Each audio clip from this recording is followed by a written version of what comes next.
Polycystic ovary syndrome या पीकॉस एक ऐसी कंडीशन है जो किसी भी विमेन के हार्मोन लेवल्स को अफेक्ट करती है। पीकॉस हार्मोन की एक प्रॉब्लम है कि वो विमेन को उस वक्त अफेक्ट करती है जब वो चाइल्ड बेयरिंग एजेस में होती है, यानी जब वो विमेन चाइल्ड बेयरिंग के एज में होती है, जैसे 15 से 24 साल की उम्र में। Between 2.2 and 26.7% of women in this age group have PCOS। यानी PCOS काफी बड़े स्तर में विमेन को इस वक्त अफेक्ट कर रहा होता है। काफी महिलाओं में जो PCOS की जो समस्या देखी जा रही होती है, लेकिन विमेन को खुद उन्हें इस बारे में ज्यादा पता नहीं होता है। एक स्टडी के मुताबिक PCOS से पीड़ित करीब 70% महिलाओं को डायग्नोस तक भी नहीं किया गया है। Women with PCOS produce higher than normal amounts of male hormones।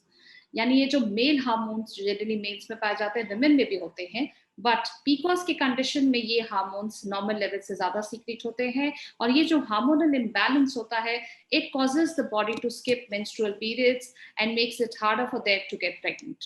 पीकॉस के कारण कई बार चेहरे पे या शरीर के अलग अलग जगहों पर काफी बाल का ग्रोथ देखा जाता है, हेयर ग्रोथ देखा जाता है, कई बार बार्डनेस भी देखी जाती है, और साथ ही साथ ये डायबिटीज और हार्ट डिजीज जैसे लॉन्ग टर्म हेल्थ प्रॉब्लम्स को भी काफी हद तक इनिशिएट करता है, अफेक्ट करता है और कंट्रीब्यूट करता है।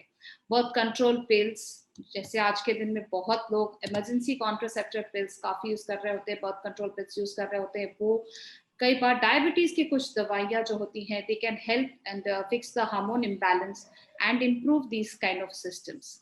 डॉक्टर्स का मानना है कि पीकॉस का कई सारे कारण हैं जो कि high levels of male hormones को प्रिवेंट करता है, एंड इट प्रोड्यूसेस हार्मोन्स जो ओवरीज में एग्स बन रहे होते हैं, नॉर्मली जो एग्स कि जो क्रिएशन हो रहा होता है उस प्रोसेस को भी काफी हद तक अफेक्ट करता है। Genes, insulin resistance and inflammation have all been linked to excess androgen production. ये जानने के लिए आज हम डॉक्टर कुमार कामले और डॉक्टर उषा कुमार से बातें करेंगे, जो आज हमारे एक्सपर्ट पैनलिस्ट हैं मेडी सर्कल में। हेलो, मैं हूं स्मिता कुमार, आपकी होस्ट और आपकी दोस्त।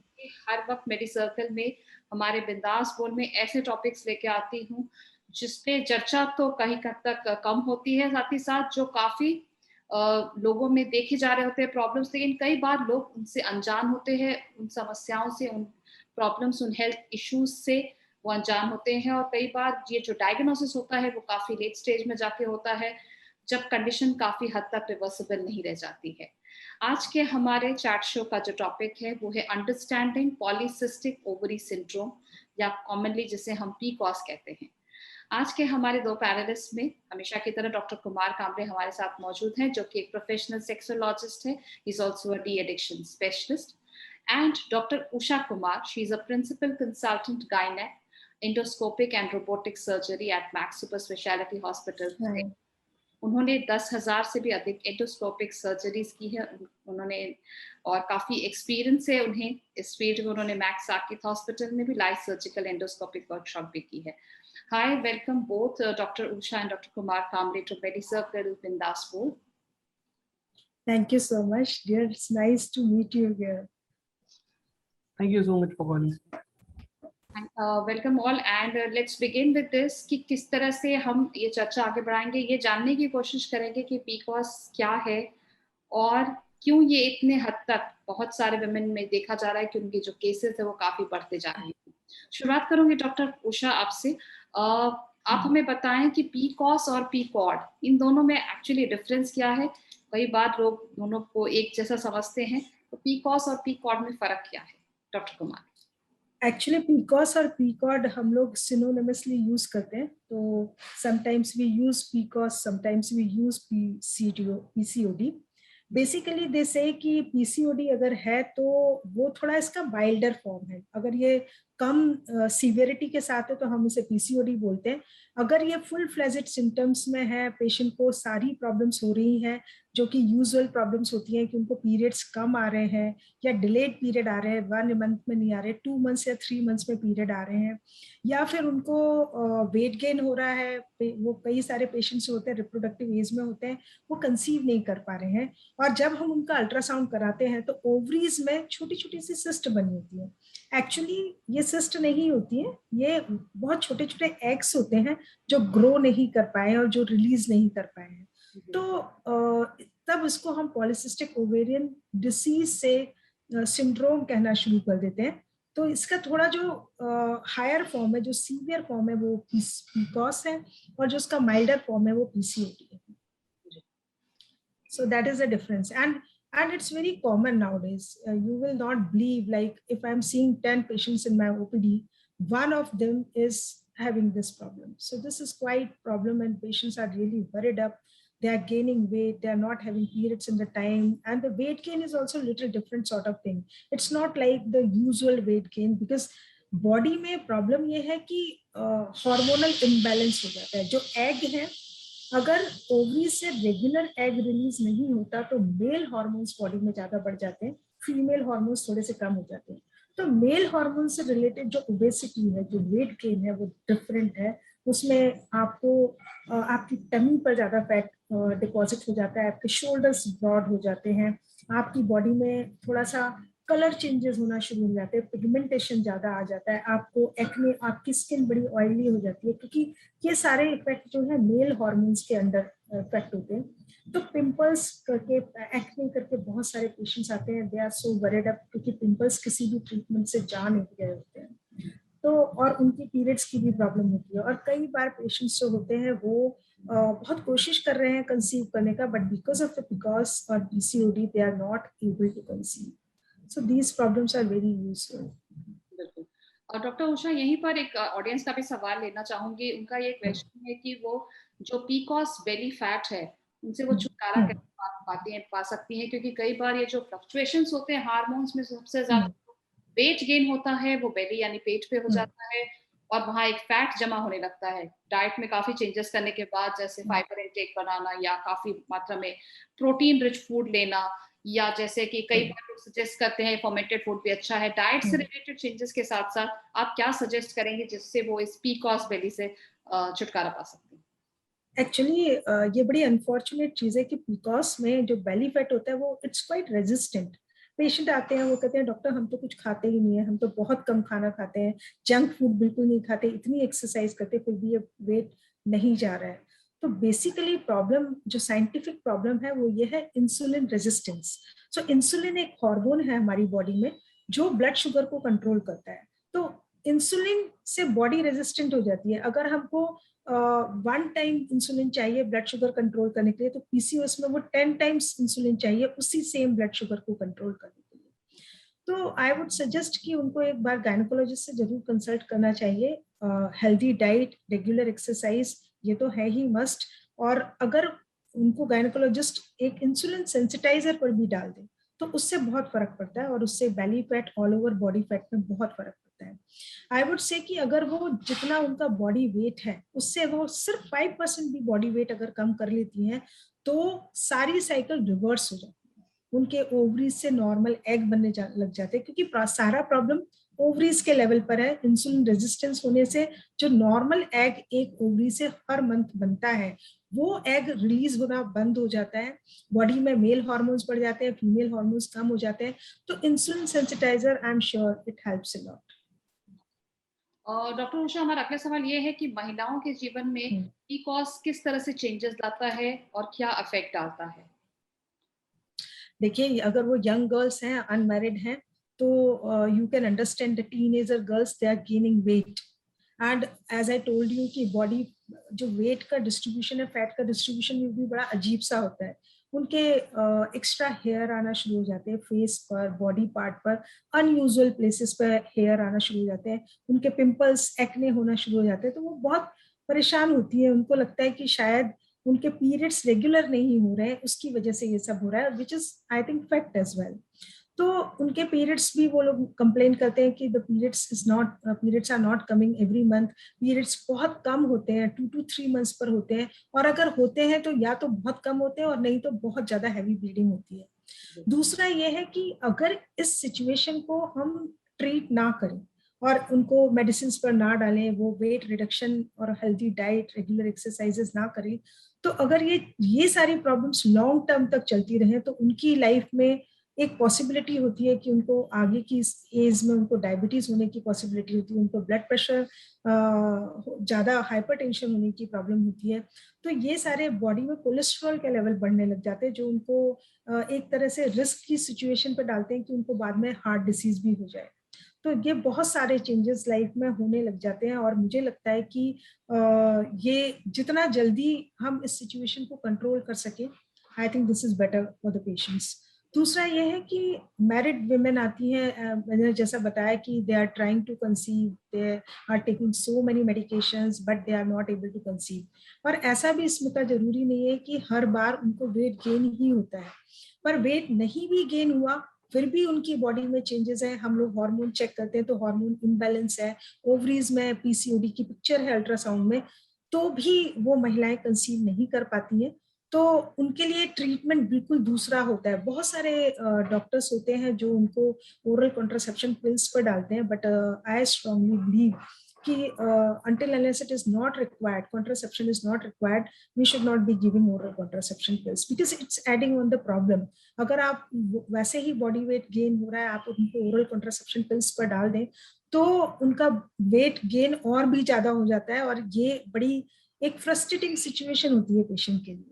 So I prefer giving them antioxidant, I prefer giving them insulin sensitizer, and I tell them to modify their lifestyle, to do regular exercises, to take protein rich diet, cut down on the carbohydrate and the fat, and it really works.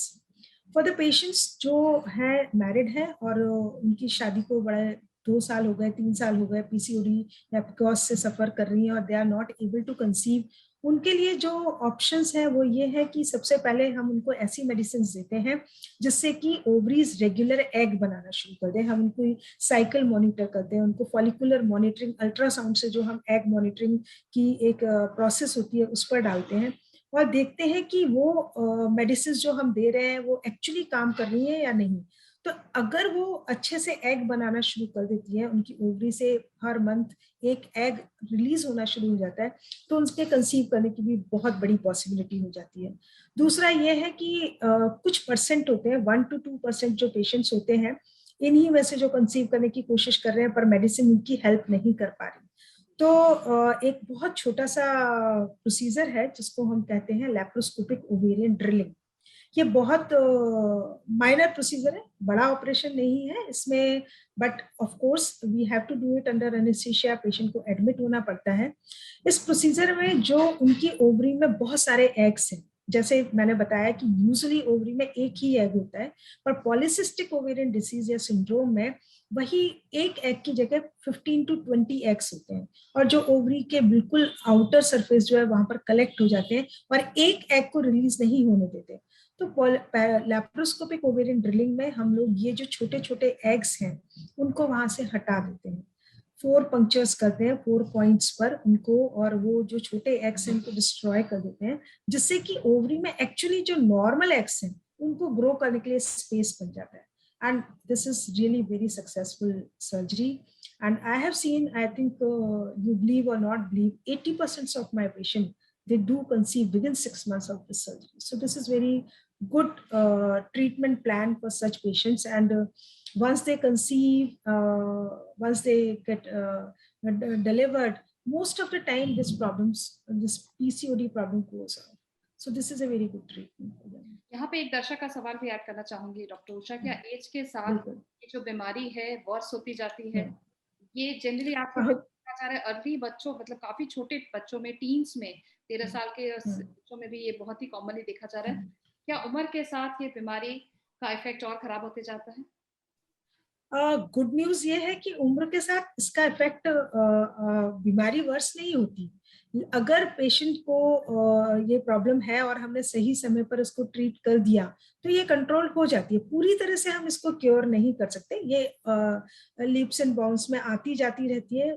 Important ये है कि आप इसकी symptomatology पर ध्यान रखें। अगर ये आपको ट्रबल कर रही है, आपका वेट गेन हो रहा है, आपको पीरियड्स नहीं आ रहे हैं, कम आ रहे हैं, या आपको बहुत ज्यादा ब्लीडिंग हो रही है, या आप कंसीव नहीं कर पा रही हैं, और आपको बॉल्डिंग हो रही है, आपको एक्ने हो रहे हैं, आपको पिगमेंटेशन हो रहा है, तो अगर ये आपको ये सारे सिम्टोमेटोलॉजी हो रही है तो गायनेकोलॉजिस्ट को जरूर कंसल्ट करें, इसको एज अर्ली एज पॉसिबल इसको कंट्रोल करने की कोशिश करें।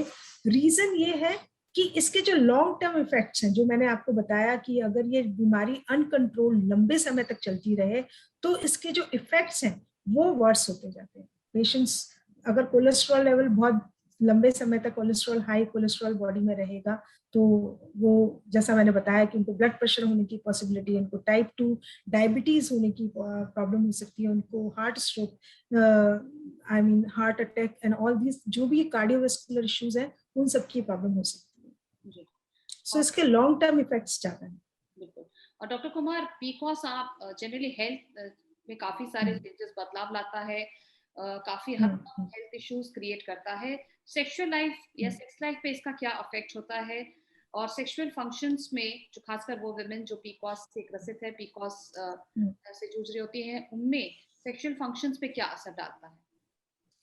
मतलब एक्चुअली पीकॉस और पीसीओडी जो होता है वो डायरेक्टली अफेक्ट नहीं करता आपकी सेक्स लाइफ को, जस्ट बिकॉज आपको वेट गेन हो रहा है, आपको एक्सेसिव हेयर आ रहे हैं, आपके अनयूजुअल पार्ट्स पर, फेस पर आपको पिंपल्स हो रहे हैं, तो पेशेंट्स मैंने देखा है वो एक तरह से लो सेल्फ एस्टीम में चले जाते हैं। So that is the biggest reason for sexual unsatisfaction or dissatisfaction, because you are not happy with yourself, you are not happy with your own body image. So that's the biggest thing which is really affecting them. And if they are married, they are living with their husband, having normal sexual life, they are not able to conceive. So then एक frustrating situation create हो जाती है जो patient को हर तरह से एक लो self esteem में डाल देती है, और उसके this low self esteem is basically affecting their everything in their life including the sexual functions as well.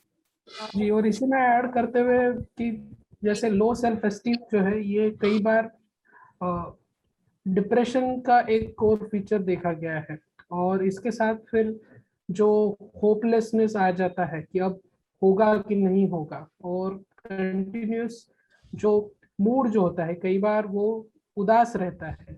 Depression के भी कई बार इसमें आसार दिखाई देते हैं, बिकॉज यस एक जनरल मेडिकल कंडीशन है जो ठीक होने में समय लग रहा है, जिसके रिजल्ट्स हमें तुरंत दिख नहीं रहे हैं, तो उसके वजह से कई बार जो है मूड से रिलेटेड मेंटल हेल्थ के इश्यूज आ जाते हैं। और मेंटल हेल्थ सही ना होने के वजह से भी कई बार जो सेक्स में इंटरेस्ट होना या सेक्स एंजॉय करना, in sexual functioning, sexual response cycles के फेजेस के ऊपर भी बहुत ज्यादा असर होता है। और जैसे मैडम ने बताया बिल्कुल राइटली कि वो खुद को ही उतना अट्रैक्टिव नहीं पा सकते हैं, तो उन्हें वो भी चिंता रहती है कि मेरा पार्टनर क्या मुझे अट्रैक्टिव फील करता है क्या।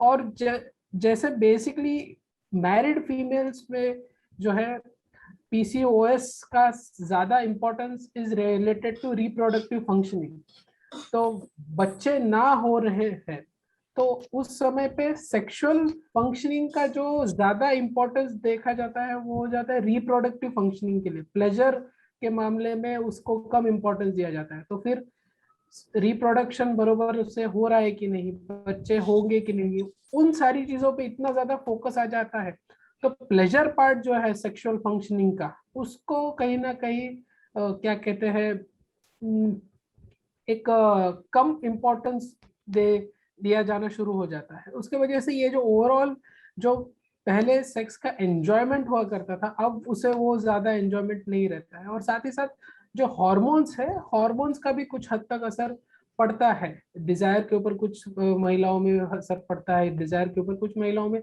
ऑर्गेजम के ऊपर भी असर पड़ता है। तो ओवरऑल पीसीओएस का फिजिकल हेल्थ का इशू होने के साथ साथ उसका मेंटल हेल्थ पर भी काफी ज्यादा असर पड़ता है, बिकॉज जो नॉर्मल मैरिड लाइफ में जो रिप्रोडक्टिव फंक्शनिंग होनी है, बच्चे होने हैं, तो उन सारी चीजों में देर लग रही है, उसका असर फिर मेंटल हेल्थ पर पड़ते जाता है। और जैसे मेंटल हेल्थ पर एक बुरा असर या इम्पैक्ट होता है तो सेक्सुअल फंक्शनिंग या मेंटल हेल्थ का एक बहुत इंपॉर्टेंट हिस्सा है। तो मेंटली अगर व्यक्ति जो हेल्दी ना रहे because of any reason, it can be any stressor in life, and for this case PCOS is one of the stressors, तो उन्हें फिर वो सेक्सुअल लाइफ में जो एंजॉयमेंट है या ईगरनेस है, एंथुजियाज्म है, जो डिजायर है, इच्छा है, उन सारी चीजों में कमी देखी जाती है। तो इस तरीके से ओवरऑल सेक्सुअल लाइफ पर कुछ महिलाओं में, कुछ प्रतिशत महिलाओं में भी ये सेक्सुअल फंक्शनिंग जो है हैम्पर हुई है, ऐसे दिखाई देता है। और डॉक्टर कामले, यहाँ एक ऑडियंस का सवाल ऐड करना चाहूंगी कि जो महिलाएं जो पीकॉस से ग्रसित है या पीकॉस की समस्या उनमें है, तो क्या इनके इलाज में hormonal birth control pills effective होते हैं? हार्मोनल बर्थ इफेक्टिव पिल्स जो मैडम ने जिस तरीके से बताया, जहां पर इंडिकेटेड है वहां पर यूजफुल है, और उसके जो अलग अलग बाकी सिर्फ हार्मोनल पिल्स ले लिए मतलब नहीं, तो बाकी के जो लाइफस्टाइल मॉडिफिकेशंस मैडम ने जो पहले डिटेल में जो बताए थे, वो लाइफस्टाइल मॉडिफिकेशंस भी बहुत ज्यादा जरूरी है। क्योंकि ओवरऑल जैसे जैसे अभी हम एक मॉडर्न मेडिसिन के एज में हम देख रहे हैं कि पॉलिसिस्टिक ओवरी सिंड्रोम डिजीज, ये सारे हमारे जीवन शैली की गड़बड़ी से जुड़े हुए हैं कहीं ना कहीं। हमारी जीवन शैली में बदलाव भी बहुत ज्यादा जरूरी है। एक लाइफस्टाइल डिसऑर्डर के तौर पर भी बहुत ज्यादा उभर कर आ रहा है, जिसमें हार्मोनल कंपोनेंट काफी ज्यादा है। यस, तो हार्मोनल कंपोनेंट है, लेकिन उसके साथ जो सिर्फ हार्मोन्स का ट्रीटमेंट कर देता नहीं, तो बाकी जो सारी चीजों के बारे में जो पहले पूरा डिटेल में डिस्कशन हुआ है, तो वो भी बहुत ज्यादा इम्पोर्टेंस रखते हैं। और डॉक्टर उषा, आपसे जानना चाहूंगी कि पीकॉस का जो ये साइकिल है उसको ब्रेक कैसे कर सकते हैं, और सबसे इम्पोर्टेंटली क्या पीकॉस रिवर्सिबल है? देखो स्मिता, मैं ये आपके चैनल के थ्रू ये मैसेज सारे पेशेंट्स को देना चाहती हूँ कि बहुत डिसअपॉइंटिंग सिचुएशन नहीं है, नंबर 1, क्योंकि ये बहुत कॉमन है और इसका रीजन हमें पता है। इसका रीजन ये है कि अगर आपकी लाइफस्टाइल में अगर आप थोड़े से भी चेंजेस करेंगे, अगर आपकी बहुत स्ट्रेसफुल लाइफस्टाइल है, आप जंक फूड ज्यादा खाते हैं, आप एक्सरसाइज नहीं करते, आपकी सेडेंटरी लाइफस्टाइल है, आप बैठे ज्यादा रहते हैं, आप कोई आपकी एक्सरसाइज योगा एंड ऑल कुछ भी नहीं करते हैं, तो इन सारी चीजों से ऑफ कोर्स एक जेनेटिक बेस भी है पीसीओपीसीओएस का। अगर आपकी मदर और ग्रैंड मदर और या आपकी फर्स्ट डिग्री रिलेटिव्स में पीसीओएस रहे तो आपको ज्यादा पॉसिबिलिटी है कि ये प्रॉब्लम रहे। बट ये जो जेनेटिक मेकअप है ये बहुत कम रोल प्ले करता है। इससे ज्यादा जो 90% जो रोल प्ले करता है वो आपकी लाइफस्टाइल है।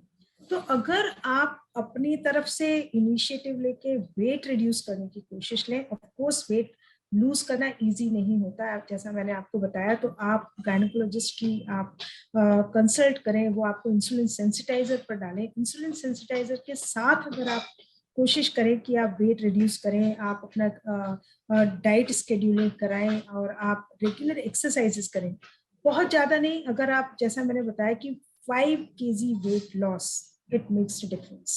सो अगर आपने 5 kg वेट लॉस कर लिया तो जो साइकिल इतनी विशियस सर्कल होती जा रही थी वो रिवर्स गियर में जाना शुरू हो जाएगी। सो जैसे जैसे आप वेट लॉस करते जाएंगे ऑटोमेटिकली मेल हार्मोन्स आपकी बॉडी से कम होते जाएंगे, फीमेल हार्मोन्स आपके नॉर्मल आना शुरू हो जाएंगे। ऐसा नहीं है कि बहुत सारे पेशेंट्स मेरे पास आते हैं उनका ट्रीटमेंट से उनको बहुत फायदा होता है, पर वो 6 months बाद मेरे पास अल्ट्रासाउंड की रिपोर्ट लेके आते हैं, बोलते हैं डॉक्टर इसमें तो पीसीओडी अभी भी है।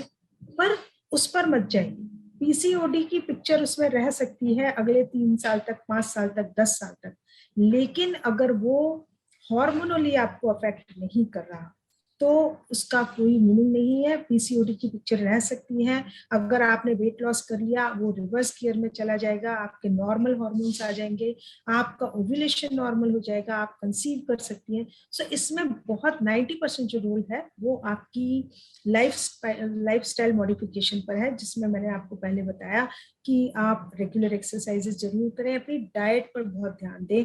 आजकल जो टीनेजर बच्चे हैं और बहुत सारे लोग हैं वो उनके घर में रेगुलर खाना नहीं बनता है, वो जंक फूड में बहुत बिलीव करते हैं, बाहर से खाना मंगाते रहते हैं। तो इन सब चीजों को अवॉइड करके वो अपनी लाइफ में एक पॉजिटिविटी क्रिएट करें, एक रेगुलर लाइफस्टाइल फॉलो करें, and exercises are must. It's not only to reduce weight, but when you do exercises there are the release of endorphin hormones. Endorphins are the happy hormones. तो आपकी जो negativity PCOS की वजह से, weight gain करने से, बाल extra होने से, ऑयली स्किन होने से नेगेटिविटी जो बॉडी में आ गई है, जो आपके माइंड में आ गई है, उसको आप डेफिनेटली पॉजिटिव माइंड सेटअप से चेंज कर सकते हैं। और इसके लिए आपको थोड़ी सी डॉक्टर की हेल्प जरूर लेनी पड़ेगी। जैसा मैंने बताया कि प्लीज ओरल कॉन्ट्रासेप्शन का कोई इसमें रोल नहीं है, वो तभी देना चाहिए जब पेशेंट को कॉन्ट्रासेप्शन की जरूरत है। Basically these patients, they need antioxidant, they need insulin sensitizer and the positive message from the doctor so that they can help themselves. That's very, very important. And this condition is not like other diseases की ये एक ऐसी cancer जैसी situation नहीं है कि इसका कोई इलाज नहीं है। इसका ऑफ कोर्स इलाज है, और आप सबसे बड़ी चीज है कि इलाज पेशेंट के खुद के हाथ में।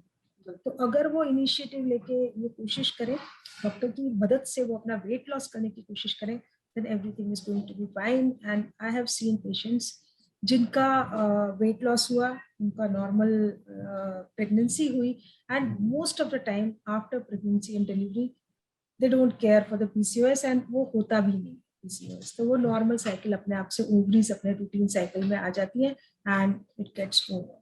So nothing to worry about it. Only thing, you have to take positive initiative and you have to take the doctor's advice. That's important. Thank you so much, Dr. Kumar. Both Dr. Kumar Kamle, Dr. Usha Kumar, आप अस्पताल में आए और आपने PCOS जैसे बिल्कुल ही एक common बीमारी जो इंडिया में देखी जा रही है उस पर आपने इतने इम्पोर्टेंट इंफॉर्मेशन शेयर की, और खासकर ये एडवाइस दिए हमारे सुनने वालों को, हमारे दर्शकों को, कि किस तरह से अपने लाइफस्टाइल मॉडिफिकेशंस करके PCOS और PCOD बीमारियों से दूर रह सकते हैं। क्योंकि PCOS का जो प्रेवलेंस है, जो इंडिया में प्रेवलेंस है, वो काफी बढ़ रहा है। 3.7% से 22.5 यानी 22.5% है, depending upon different population studies. और ये काफी हद तक यंग लड़कियों में, बच्चों में ज्यादा, टीनेजर गर्ल्स में ज्यादा देखा जा रहा है। तो उन्हें जो भी डॉक्टर उषा कुमार ने बताया, exercise, good food habits help to reduce the risk of having PCOS and PCOD. जैसे कि हमारे जो बॉलीवुड सेलिब्रिटी है Sonam Kapoor, she has also पे डाला था कि she was having PCOS। उन्होंने काफी दिनों तक पॉलीसिस्टिक ओवरी जो सिंड्रोम है, ये जो डिजीज है, उनको वो डील किया। एंड ये बहुत कॉमन है, इतना प्रेवलेंट है, और कई बार लेकिन अनदेखा और हम लोग से अनजान रहते हैं। कई बार आप देखेंगे चेहरे पे बाल बढ़ रहे होते हैं, फिर भी लोग समझ नहीं पा रहे थे, उनके पीरियड्स मिस हो रहे होते हैं। इस समय आपको अपने हेल्थ एक्सपर्ट के पास जरूर जाना चाहिए, अपने डॉक्टर, अपने गायनेक से जरूर सलाह लेनी चाहिए, और समय रहते इसको प्रिवेंट करना चाहिए, सो दैट कि ये ज्यादा गंभीर। Thank you so much for joining us, doctor Kumar and doctor Usha Kumar. We value the time what you shared with us, and we definitely hope कि ये वीडियो हमारे दर्शकों को पसंद आएगा, और खासकर जो अपने घर में जो लड़कियां हैं, खासकर जो टीनेजर गर्ल्स हैं, उनमें अभी से वो अच्छे लाइफस्टाइल चेंजेस और मॉडिफिकेशंस लाने की कोशिश करेंगे, जंक को कम करने की कोशिश करेंगे, और healthy habits. Thank you so much, Smita, for letting me join. Sure.